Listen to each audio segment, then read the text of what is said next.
How do design historians communicate their ideas to a wider audience? What does the public practice of design historians look like? From archiving on social media to digital curation, to writing for popular audiences, to communicating ideas of heritage, this panel's discussion throws light on the range of public-facing practices design historians engage in. And we have some wonderful design historians to speak to this subject today. Starting with Denise Lai. Denise's research explores late 20th to 21st century design and alternative modernities in Malaysia. Her public-facing roles have included work in museums such as the V&A and the Ashmolean Museum, speaking as a panelist for the DHS. Her recent project in collaboration with Malaysian Design Archive to build a physical and digital archive of designs relating to the Malaysian Development Programme Wawasan 2020. We also have with us Eve MacNeill. Eve's research considers the role of popular culture within museums and archives, exploring the ways in which institutions can collaborate with community groups and fan groups to represent the experiences of the cultural consumer. Her dissertation focused on using oral histories to consider how pop music fans who collect memorabilia could be engaged in museum projects through co-curation. And finally, Anna Talley. Anna's work on the MA course focused on communication design in the 20th and 21st centuries. Her interest in history as a public practice extends from her work in museums, freelance writing, and her project, Design in Quarantine, a digital archive of design responses to the pandemic, co-founded with fellow design historian student Fleur Elkerton. And to start us all off today, I'm just going to ask each of you, what do you understand the idea of, what does the idea of public practice mean to you, and how do you find your particular work relates to public practice? If maybe, Denise, you could start us off? Yeah, sure. In terms of what I think public practice looks like nowadays, I think, it's difficult to pin down an image. I think where before it'd probably be easy to summarize it as museum work, archive work, or writing, I think nowadays there's just such a variety of the types of outputs that design historians are making. So I think the best way to think about it is through maybe the questions that these forms of output all share. So to me, I think public practice is the act of taking, a developed research project and asking the question, what is the historical importance of my project today? Who does it speak to? And furthermore, I guess, how valuable is my perspective? And then moving from there, like how can I share this? And then how can I make it more as accessible as possible? And I guess in terms of how my work tries to answer these questions. So for the past year, I've been working with my collaborator, Xiaoyun Lim, who's a Malaysian art and architectural historian, to build a physical and digital archive of designed objects relating to the Malaysian design program, Wawasan 2020. And just to give a brief summary, so Wawasan 2020 was this utopian development program, which basically promised by the end of year 2020 that we would have a developed Malaysia. It did this through a series of strategic challenges and goals. And out of this became a kind of culture of speculative images of how this ideal modern Malaysia would look like. And so this is the project that I researched for my dissertation. And so recognizing that, although the project now is widely speculated in media and journalism, but its material history was actually disappearing, and it was just scattered across loads of different collections. And so my project was to try to preserve this history and also to create a resource for design historians and the Malaysian public to analyze and kind of reinterpret the program like at the end of its culmination. That's fantastic. And yeah, that's a wonderful resource to have. I wonder if maybe Anna, you could go next, because I know you've done some work on archiving yourself. Certainly, yeah. So, I mean, to start off with the idea of having to define what public practice is, I did the thing that sometimes people do where you go straight to the dictionary and look up the definitions of those two things. And I really actually liked what I found there. So the idea of public, having something that concerns the public, that is shared by people, and that exists for the public, I think is really relevant to history as a practice. It's something that, especially design history, because it's so quotidian, it's something that concerns basically everyone. I think the idea of a practice being public is that it is shared by everyone and that it's open in that sharing. So that means enfranchising people, and also being open about your research methods or the way that you're collecting data, or having that data be accessible for other people to access.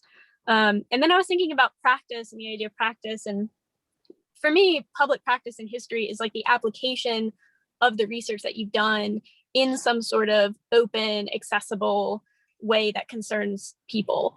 And that's sort of one side. And then the other side is this idea of repetition, like a practice is something that you do every day. And for me, that was something that I felt was most relevant to the work that I do.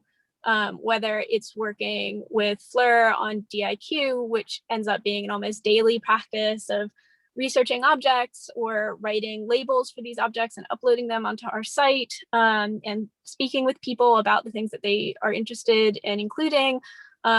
Also, almost daily practice of writing, whether it's for magazines or online blogs, or even just like on Instagram and Twitter. I feel like the daily practice of having to write about objects and having to constantly think about what it is that you're writing about and reevaluating how you're writing about it, to me is one of the tenets of having a really strong public practice, especially in design history. Yeah, and Eve, how would you find that you relate to public practice and what it means for you? Yeah, I think I probably agree with lots of similar ideas to Denise and Anna. I think for my research, public practice has meant kind of the practice of speaking to and really being reflective of the public in kind of museum work, but also kind of actively working with the public and different community groups in that museum work. So my research specifically is all about bringing popular culture into the museum by having museums and archives and design historians represent the kind of design and culture that we see in our everyday lives.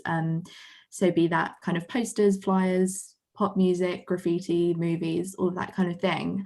And to obviously kind of promote this as an interesting field for design history to approach particularly.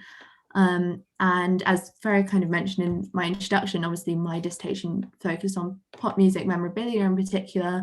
And to me, when looking at that kind of pop cultural material, this work kind of always has to be a public practice, because these objects are defined by their relationships with the public or kind of consumers or users of them. You know, they're quite inherently commercial products.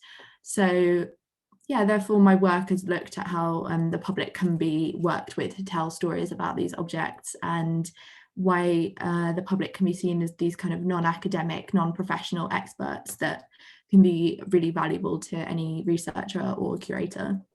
Yeah, and that actually leads really lovely onto my next question, which is, what do all of you think the role of the Institute is in public practice? Because as we've said, often if people think of public practice, I know for myself, one of the first things you might think of is museums. They're a key way of presenting research and other things, but that isn't necessary. But there's nuances to that. And what do people think the role of the Institute is in public practice?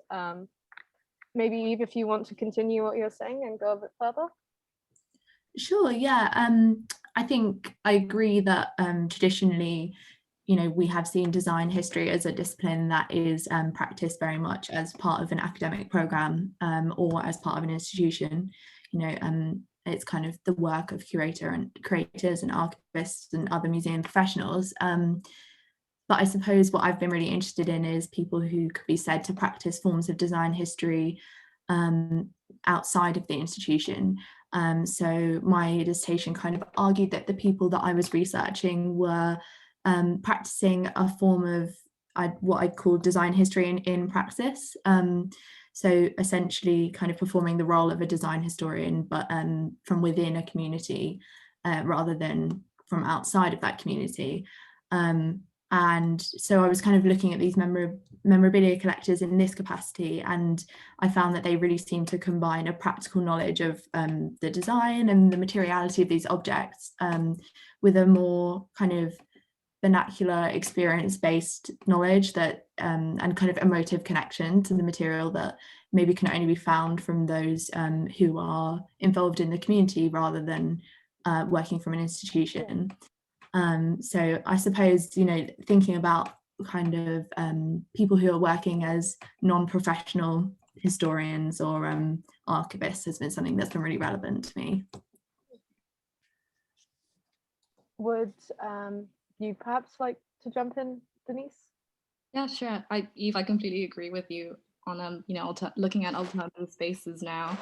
I think especially, you know, acknowledging that like design history does rely on the funding and outreach of large institutions. We can also try to focus more on the kind of the wealth of alternative spaces that have emerged because design historians and practitioners who don't necessarily define as a design historians are dedicating their efforts to decentralizing these institutions.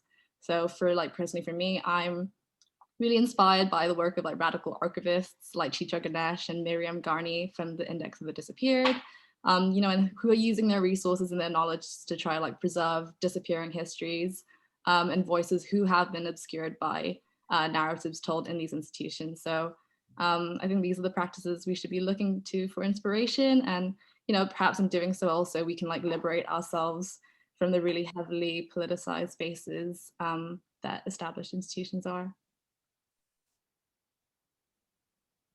Yeah, I mean, going off that idea of like an established institution, I think that's one of now with a lot of the debates going on about the role of institutions just kind of broadly. You know, I think institutions provide a really great base on which we can challenge those normalities and what we see now as normal.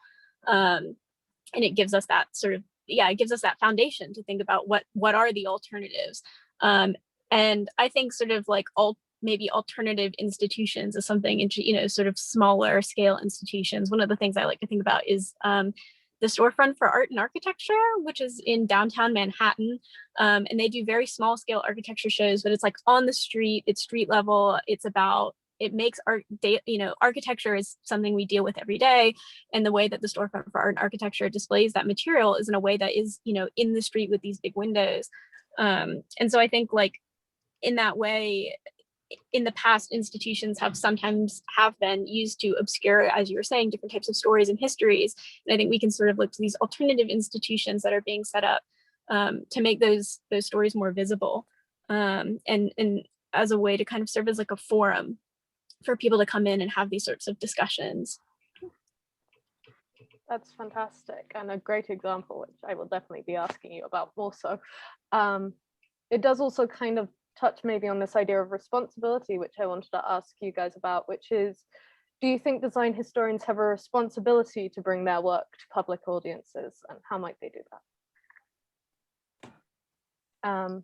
If you would like to maybe perhaps start, you. Sure, yeah.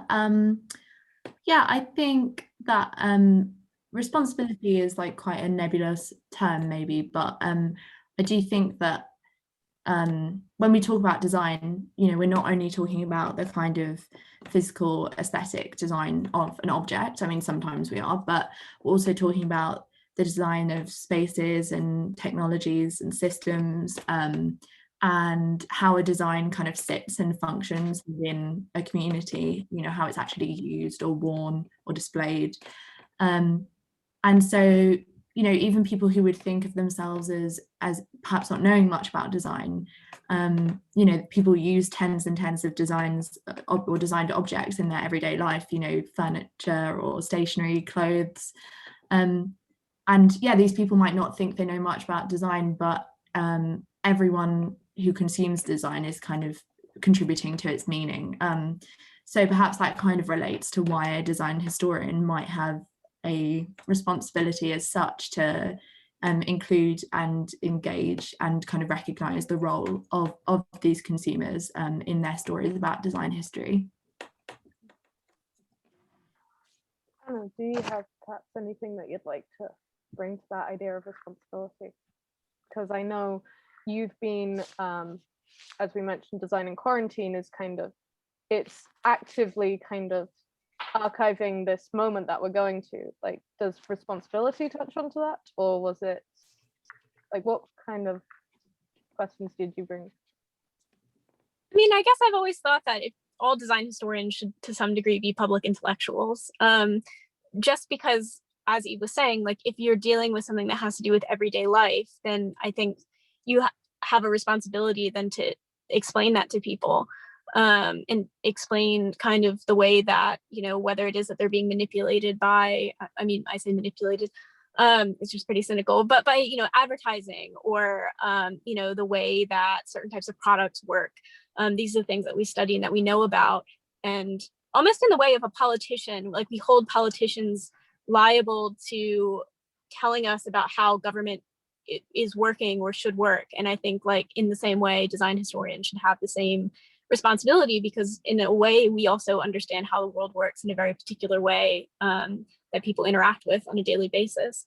And I guess in terms of design in quarantine, you know, we felt a responsibility as historians to create some sort of platform that would help future researchers and future designers understand more about what we were going through in the present in terms of the pandemic and different types of design responses, both successful and unsuccessful. And in that way, that project was sort of a reaction for us in public practice, and how we could practice as historians in response to a current event. Yeah, I guess building on your point, Anna, about it being, you know, your project being a reaction, and I think most, you know, design historical work is reactionary, and I think, you know, for that reason, I think design historians have a really important role to play in providing critical and thoughtful histories to the public. And I think this also boils down to the fact that, you know, at the end of the day, design history is a very convenient way to bring together seemingly disparate arguments, which I don't think you can really do that easily in other disciplines. So, you know, like if you look at the work that we've done like across our year, like, you know, like it's gone across themes, topics, methodologies, cutting across all corners of like the socio-political, cultural.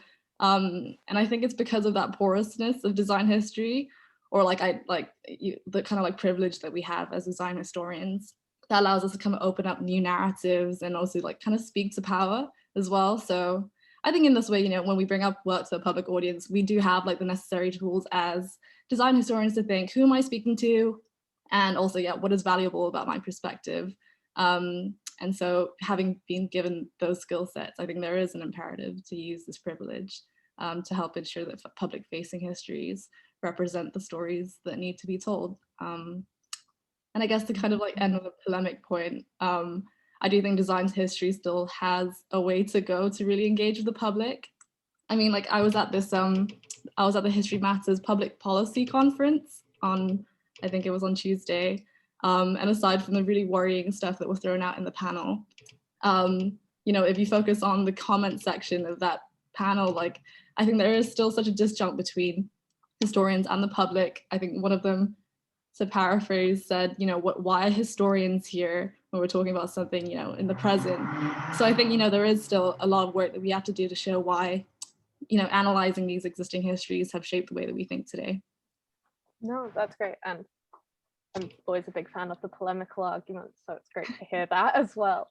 That kind of brings me on to my next idea, which is, you've highlighted where things have fallen short. Perhaps if anyone else has other examples of that, but equally, do people have examples of it done well that they'd like to go into? So I know you had mentioned the index of the disappeared, but and Anna, you've mentioned the storefront, but are there ways that you think design history can be done really well to bring to the audience, and equally what ways it can't be done brought well? Please go ahead. I was just going to say another example to me. I'm happy to. Yeah. Sorry. That jumped to mind was the Design and Violence Project, which again is coming out of an institution. It was a MoMA project. And that was by Paola Antonelli and Michelle Miller-Fisher also worked on that project. And I think that the way that they were able to have that as both a printed publication, but also it was an online exhibition as well. You know, before online exhibitions became the only exhibitions all of us ever went to.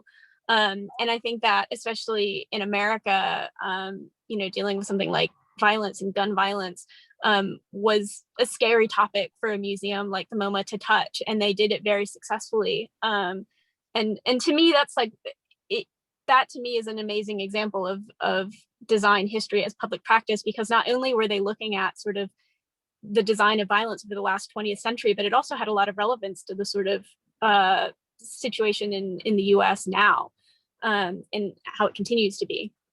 So, and just more broadly, I think if anybody's interested in the work of Michelle Miller Fisher, what she's done not only in that project, but also she's had a project called Designing Motherhood that's a lot about women in design and children, which again, I think is probably an understudied topic in design history, but again, something that kind of affects everyone.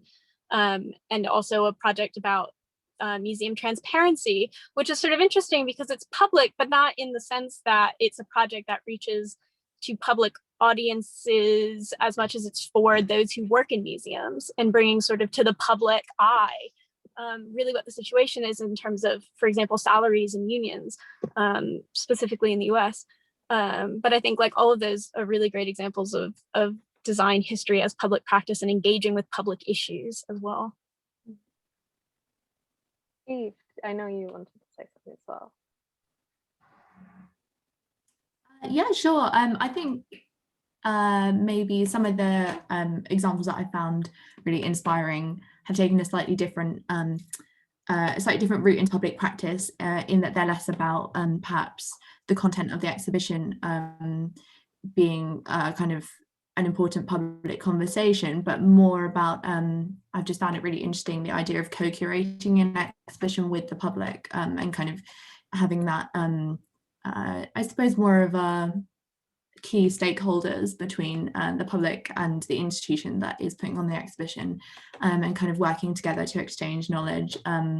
So in terms of some of the projects that I found really interesting that come up in my research, I managed to interview a curator called Jen Kavanagh, who worked at the Museum of London, and she curated a punks exhibition in 2016, which was kind of looking at 50 years of like punk culture in London. And the British Library had actually taken up this same theme and done a punk exhibition of their own, but theirs had been a very kind of archival based exhibition, and the Museum of London took a very different approach by hosting a show and tell event where they invited punks from across all different kind of ages and generations to come in and bring in an object that represented their experiences, and then they kind of recorded these oral histories about these objects with these people, and the final exhibition was essentially made up of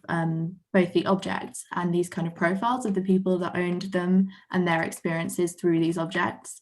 And so, yeah, I think that, and also I've done some work with the Youth Club, which is an archive of youth subculture.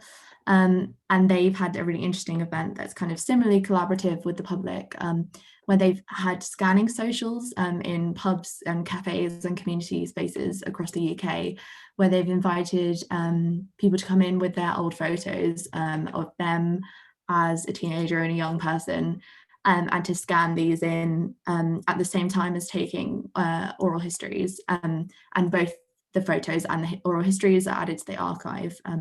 So I think I'm really interested in that mix of the kind of the oral and the material at the same time. Yeah, that's such a great point. I know I had worked as an object handler at the London Transport Museum, and one of the most interesting things is you always had grandparents visiting with their children, and they would always bring so many stories about, like, my mum did that for her job, I always did that kind of thing, that they brought such knowledge to it, which I as a handler didn't necessarily have. And there's so much you can learn about things when you get into that co-curation and start reaching out to people. Denise, do you have anything you'd like to add to good or bad examples? I know that you mentioned the index of the disappeared, and I know we're having our question set from the audience session later, but I do have a question from Shona asking if you could tell us more about that index of the disappeared. Yeah, so essentially it's an archive in New York which collects oral histories of disappearing voices and accounts of 9/11 disappearances. So it involves deportations, immigration histories. So I think, I don't know, I just find it a very inspiring project to dedicate yourself to. And they've certainly done so much as well, you know, like bringing out into conferences, and as well as their blog, which I can leave in the chat later on as well, for anyone interested. So yeah, it's archives like these that I found, you know, like, so like really inspiring for my own work, because I still have a lot of, you know, stuff to learn about how I can bring my work further into the public sphere. And like, also as someone who, I guess speaking as someone who isn't very like keen on like social media necessarily as a tool for public practice, I've been trying to find other avenues. And I guess, you know, I've learned a lot as well from working with the Malaysia Design Archive, which is the space and the archive I'm working on to, which is currently collecting and preserving the works that we're offering them. And so, you know, the space of the Malaysia Design Archive, it's located in this like repurposed heritage building, which is now like an art commune.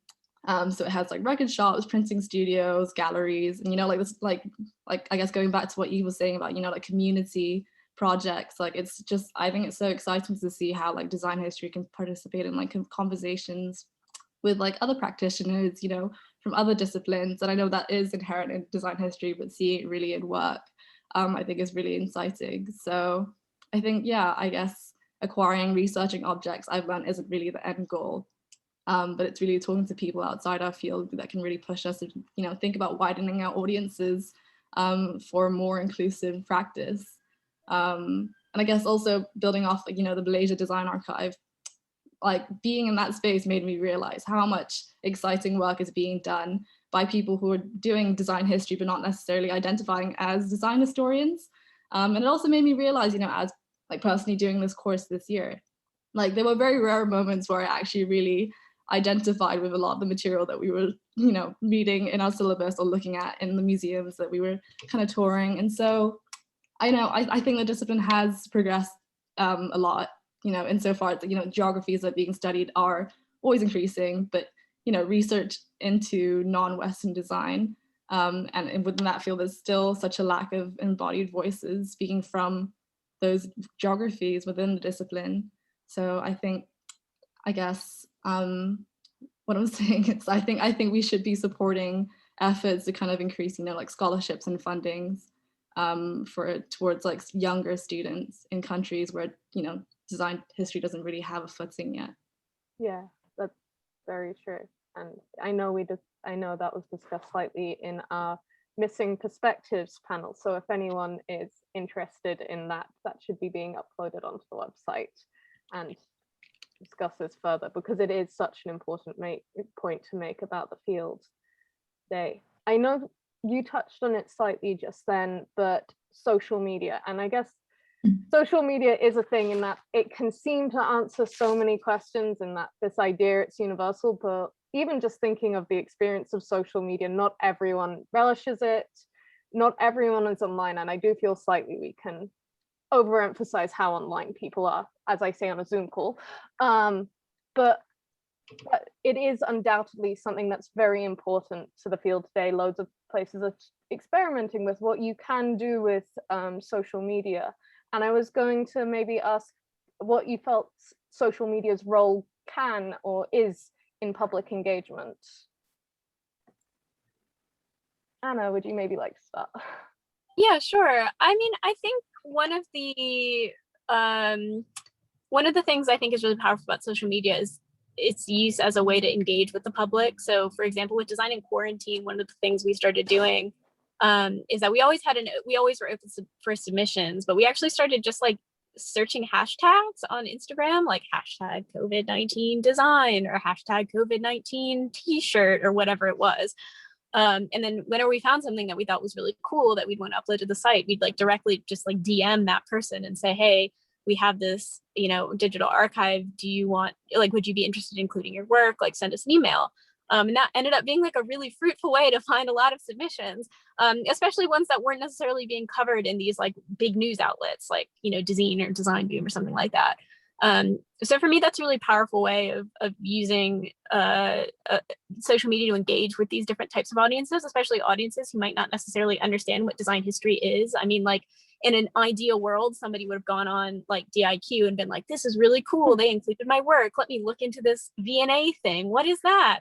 And so I think that's one way. And then the other way I think is really using it as like a research resource, and using it in a way that's purposeful. So I think that there's probably, you know, a lot of eye candy out there that is design on Instagram, for example. But I also think that if you follow somebody like Glenn Adamson, who's a design historian, he's based in New York. He does kind of like long form posts about different objects that he's researching or people who he's interviewing for his design and dialogue series with Friedman Benda. So I think that, you know, and similarly with Alice Rothmore, she does something very similar. So I think like using it in that way, sort of as like a mini blog, is a really interesting kind of platform in way to both like practice as a design historian how you're writing for public audiences. There's something very similar about writing an Instagram caption and writing a label for a piece in a museum, but also as a way just to, you know, look at and see what other people are writing and kind of gauge what the trends are, what people are interested in, and then equally what's not being researched or exposed in these sorts of places. And I'd be interested to see sort of in the future how that might translate back into these more like physical spaces and physical exhibitions and shows and things like that. Yeah, it does bring us back to what's being missed. Denise, would you like to, because I know you said that you tried to be, I know you said you tried to be less online. Having heard of the benefits, it might be interesting to hear why there might be reluctance to be online and others. Yeah, I guess it is. I think it, like Anna said, it is like a challenge. It is learning how to write. That will also, you know, that will also benefit your writing as a scholar as well. Because inherently you want someone to understand it and for your work to be accessible. I guess I'm just afraid of the challenge. But I love consuming it. I think Anna and I were sharing TikToks the other day about like design history related TikToks. And she shared one that had design of sinks, which I thought was really fun, which I really enjoyed. So I did not know there was design history TikTok. I'm now going to go check that out. May finally be enough to get me on TikTok. And I know you said about engaging directly with co-curation. Did you find social media played a part in any of that, Eve, or was it? Yeah, I think social media plays an interesting role in co-curation and kind of crowdsourcing techniques. I mean, in some ways, it is a really kind of like Anna mentioned, it is a really democratic way to obtain submissions. So a lot of the people I spoke to, a lot of the curators who practiced kind of crowdsourcing had really used social media to do that. You know, they'd put out call outs for material, and you know that does have a far-reaching kind of a far reach in some ways, but I think there is a bit of a flip side to that other people I spoke to definitely recognize that using social media can be a bit of a kind of middle class echo chamber in the sense that so for example Jane Kavanagh, when I spoke to her, she was saying that they'd put out this call out for this punks content on the Museum of London Twitter account, but that the people who kind of existingly followed the Museum of London Twitter account and were likely to really engage with material on there, you know, was obviously a fair range of people, but perhaps like only really represented certain subsections of society that were kind of already quite engaged with heritage and design. And so I thought that was quite interesting, and I think that's why I was really attracted to other projects like the youth club one that I mentioned, where they kind of combined a social media call out for content with this actual kind of going into communities physically and having these scanning socials, because, you know, I think there's a balance between, you know, using social media, but also kind of trying to reach those groups that might not be engaged in those channels. No, those are all really great answers from all of you. That's fantastic and plenty to think about. I'm going to now open up the floor to questions. So if anyone has any questions, please feel free to put them in the chat. I have one from Joana Alvarez Delgado. I'm really sorry if I mispronounce anything. But they are first saying congratulations for the wonderful session. But they were wondering, when we think about public practices, we traditionally think about a public that is willing to listen or see something, meaning a public that is in a certain place and a certain time, intentionally waiting to receive a message. So much like you were saying, Eve, about the kind of perhaps an echo chamber.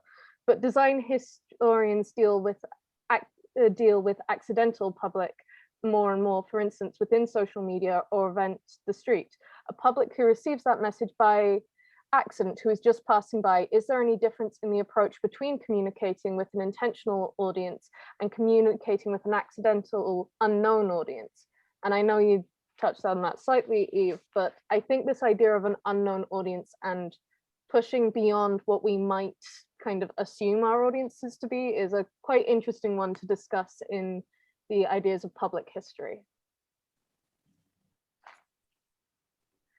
Yeah, I don't know how much I have encountered with accidental audiences in my own research, but I think more often I have encountered that problem of really only reaching certain audiences, as I said, that are kind of like maybe existingly engaged in these kind of they're the kind of people that regularly attend exhibitions, that quite engaged with museums and design, and so yeah, I think kind of reaching those other audiences who aren't maybe as familiar with those kind of things is just something that design history needs to work on. I mean, it's still a fairly specialized and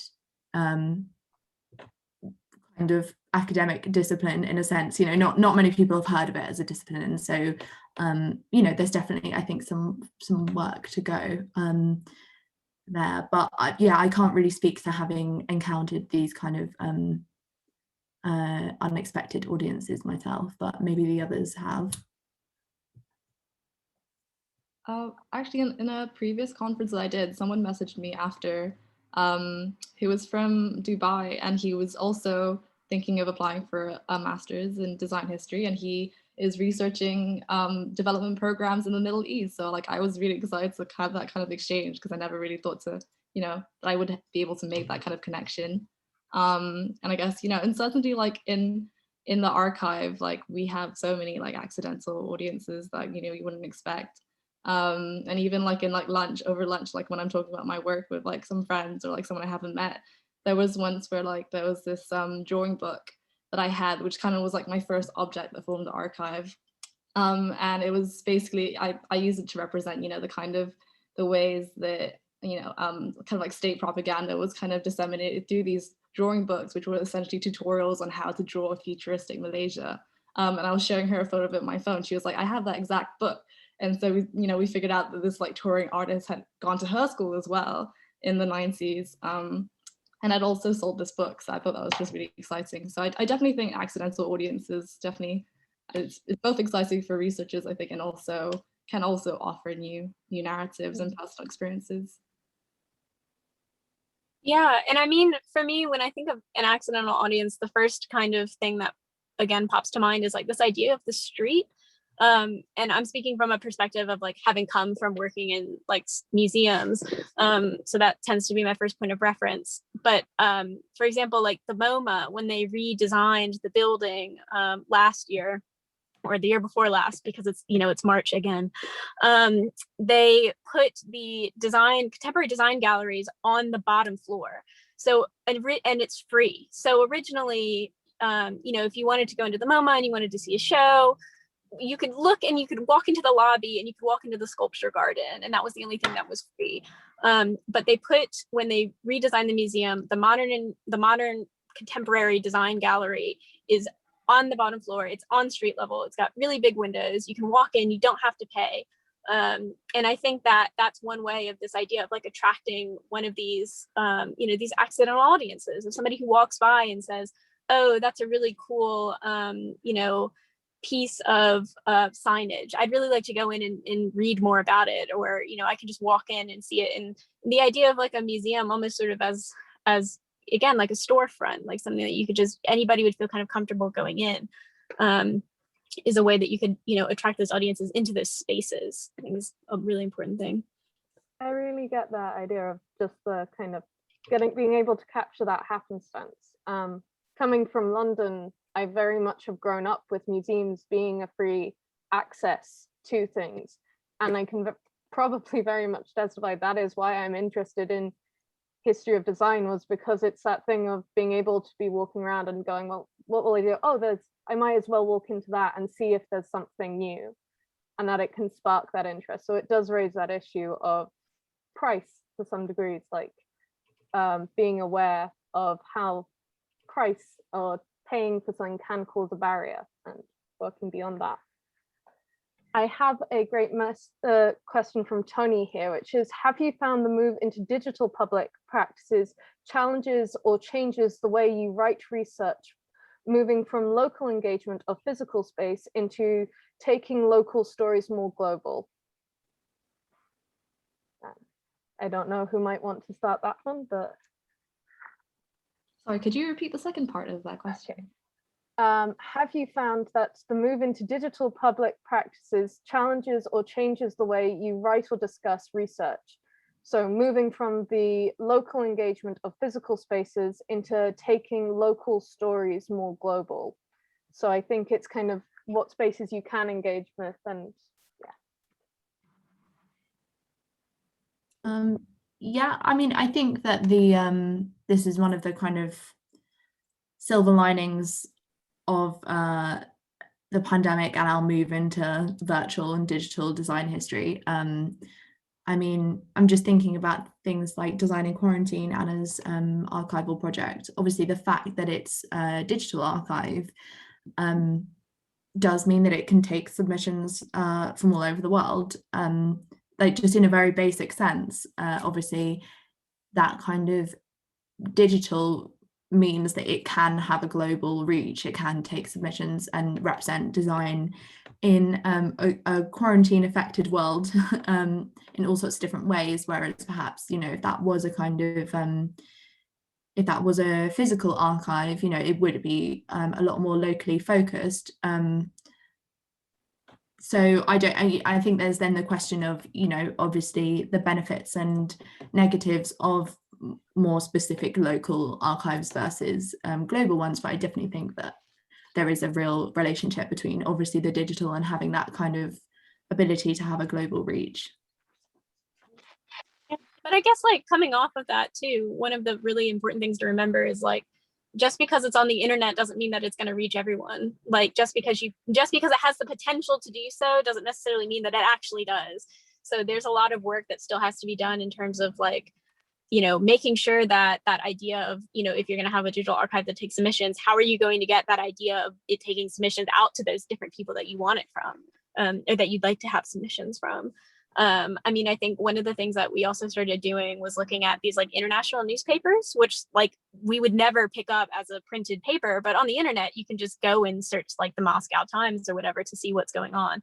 And so that, I think, in terms of DIQ, was like a really great way to try to find some projects outside of, like, what would be the local. But I think that there is this sort of almost like stamp, and it's like, oh, it's on the internet, great, it's something that's public and everybody can get to it.